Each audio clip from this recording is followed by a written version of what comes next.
Hey folks, thanks for joining me for the Crappie Now tip of the month. For this month's tip, my good friend Daryl Baker from Weiss Lake, we're going to show you a few tips that he does with his jigs, so stand by. Hey folks, a couple of things I want to show you right quick for a good tip when you're getting ready to go to the lake. First thing is how to save your plastics. When you're out crappie fishing, a lot of times you catch a lot of fish. They seem to tear the plastic down on the jig head. Therefore, after 3 or 4 fish, your jig won't stay up on the head. We're going to show you a little tip right quick to prevent that. First of all, take your jig head and put it in your plastic just like you normally would.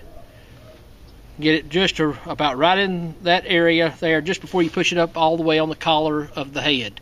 Now then, take you just a little bit of super glue, rub right across the collar of that jig head, and then slide your grub or jig right up. Let that dry for about 3 or 4 minutes, and it'll stay there all day. Another quick thing that I want to add to it, I want to show you real quick how to tie a quick loop knot. I tie everything on a loop because this right here helps when the fish are lethargic and they just barely bump that jig.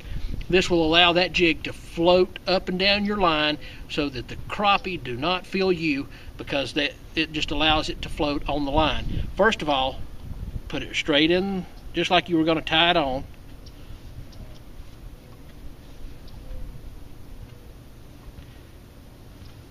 Get plenty of line out.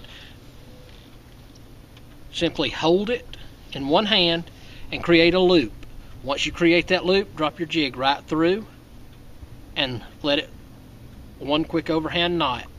Now if you'll hold that knot, make another loop and let that jig fall right through again. Once that is, let that loop and that knot fall right on top of the other one. Now then, just cut your excess line off and you'll have the loop knot on there.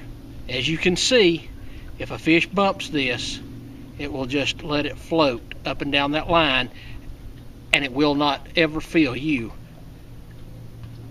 That right there, tying your jigs on a loop and gluing your grubs and your plastics on the jig head will save you some time, and it'll save you some money in the long run.